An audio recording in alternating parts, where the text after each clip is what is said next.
Israel ഫലസ്തീൻ പ്രശ്നത്തിൽ ഇന്ത്യയുടെ നിലപാടെന്താണ്? നമുക്ക് ധൈര്യമായിട്ട് ഇന്ത്യൻ കൊടി വീശിക്കൊണ്ട് പറയാം, നമ്മൾ ഫലസ്തീൻ്റെ കൂടെയാണ്. ഇന്ത്യ എന്ന് ഫലസ്തീൻ്റെ കൂടെ എന്നറിയോ? പാല് കുടിക്കുന്ന സമയം മുതൽ ഇന്ത്യ ഫലസ്തീൻ്റെ കൂടെയാണ്. ഇന്ത്യ സ്വതന്ത്ര ഇന്ത്യ രൂപീകരിച്ചത് 1947. ഇവിടെ അതിനുശേഷമാണ് രണ്ട് രാഷ്ട്രമായിട്ട് ഇസ്രായേലിന് ഒരു അംഗീകാരം കൊടുക്കുന്നത്.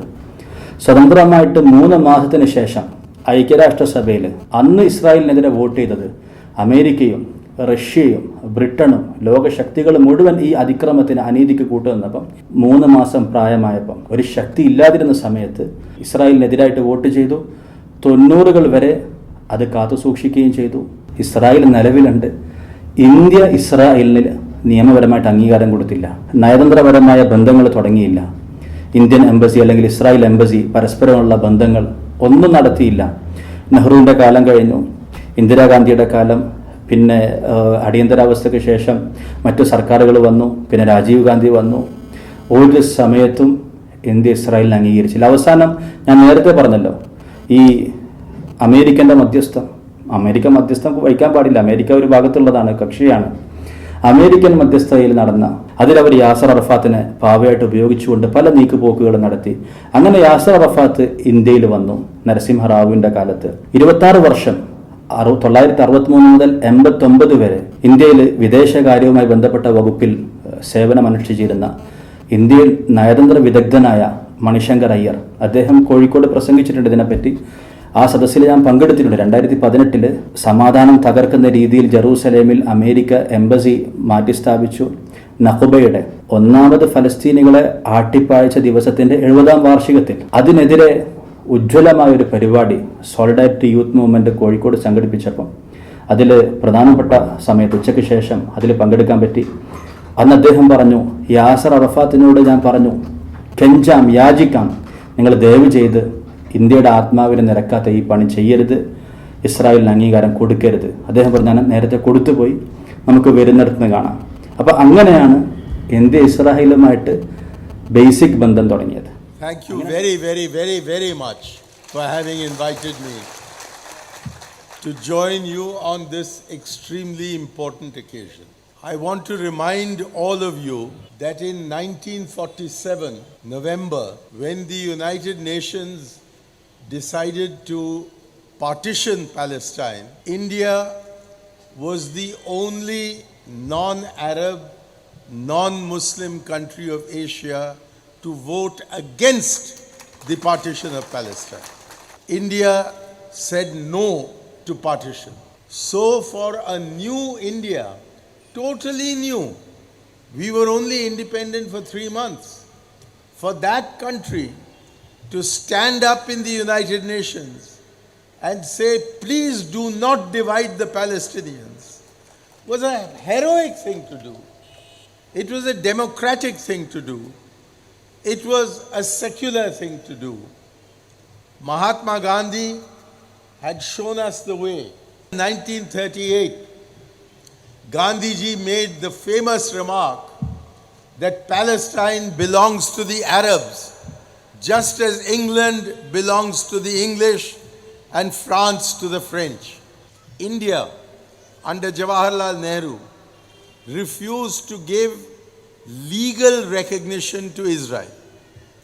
We said, yes, it is a fact that Israel exists, but to not give them legal status, the government of Jawaharlal Nehru decided not to establish any diplomatic relations with Israel.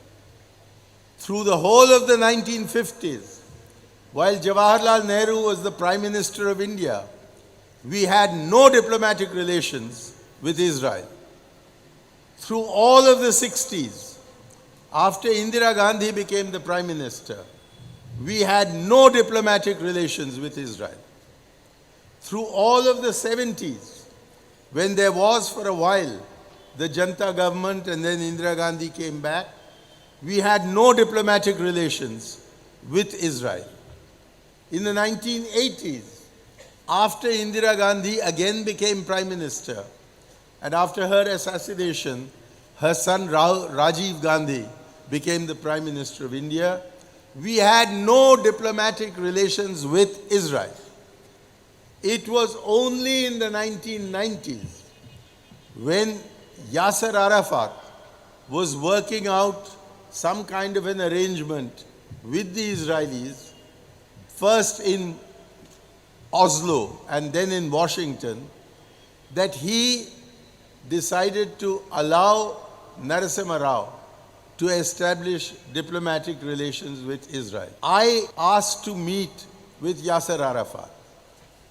He knew me because I was working with Rajiv Gandhi, and he knew that Rajiv Gandhi was a great friend of the Palestinians. So he kindly agreed to receive me in Rashtrapati Bhavan.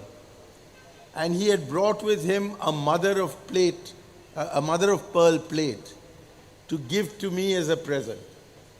When I called on him, he gave me this present. And I said to him, "Sir, there is a rumor among the media that India is about to give diplomatic recognition to Israel. Tomorrow in your press conference, may I beg you to ask the government of India not to give diplomatic recognition to Israel." Unfortunately, President Yasser Arafat said to me, "I have already given that permission, so let us see what happens." And the disaster, the second Al-Nakba that I had predicted to Yasser Arafat has now come to pass. പിന്നെ സമയങ്ങൾ കഴിഞ്ഞു. നമുക്കറിയാം, India ഫലസ്തീൻ്റെ കൂടെയാണ്, BJP-കാരൻ്റെ മനസ്സ് ഇസ്രായേലിൻ്റെ കൂടെയാണ്. കഴിഞ്ഞ സർക്കാർ വന്നപ്പോഴും അദ്വാനി ഇടയ്ക്കിടെ ഇസ്രായേലിൽ പോകും. ഇയാൾ നേപ്പാളിലോ ശ്രീലങ്കയിലോ പോകുകയാണെങ്കിൽ ഏതെങ്കിലും ക്ഷേത്രം കാണാൻ പോയി എന്ന് വെക്കാം. ഇസ്രായേൽ ഇയാൾക്ക് എന്താണ് കാര്യം? ഇവർക്ക് പഠിക്കണം തെമ്മാടിത്തം എന്താണ്, അക്രമം എന്താണ്, ഭീകരത എന്താണെന്ന് പഠിച്ചിട്ട് ഇവർക്ക് നടപ്പിലാക്കാൻ, ഇവർക്കത് ചെയ്യാൻ വേണ്ടിയാണ് ഇവർ പോകുന്നത്. ശേഷം മോദി വന്നു. മോദി ദിവസങ്ങളോളം ഇസ്രായേലിൽ കഴിഞ്ഞു. അവസാനം ഒരു 6 മണിക്കൂർ ഫലസ്തീനിലെ വെസ്റ്റ് ബാങ്കിൻ്റെ ഭാഗത്ത് പോയി. നല്ല ഉദ്ദേശത്തോടെ പോയതാണോ അതോ അവരുടെ ദുരിതം കണ്ട് ആസ്വദിക്കാൻ പോയതാണോ എന്നൊക്കെ ഉള്ളത് നിങ്ങളൊന്ന് കണക്കൂട്ടി നോക്കിക്കോളി. ഞാൻ ഒന്നും പറയുന്നില്ല. ഇസ്രായേൽ അധികാരികൾക്ക് ഇവിടെ ഒരു 6 ദിവസത്തെ ഒരു ടൂറും കൊടുത്തു. We have seen what happened earlier this year. Modi goes to Israel and spends days there. He brings Benjamin Netanyahu to India and gives him a 6-day holiday here. And then, pretending to be balancing, he takes a helicopter from Amman airport, lands in Ramallah for 6 hours, and then gets the hell out of Palestine. Is this justice? Is this balance? Is this any way of contributing to peace in West Asia?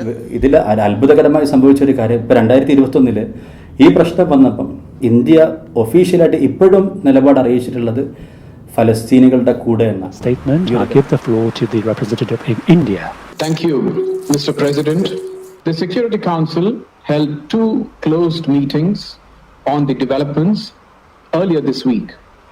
In both these meetings, we had expressed our deep concern over the violence in Jerusalem, especially on Haram al-Sharif, Temple Mount, during the holy month of Ramadan, and about the possible eviction process in Sheikh Jarrah and Silwan neighborhood in East Jerusalem, an area which is part of an arrangement facilitated by the UN. We had also expressed our apprehension at the spread of violence to other parts of West Bank and Gaza. The indiscriminate rocket firings from Gaza targeting the civilian population in Israel, which we condemn, and the retaliatory strikes into Gaza have caused immense suffering and resulted in deaths, including women and children.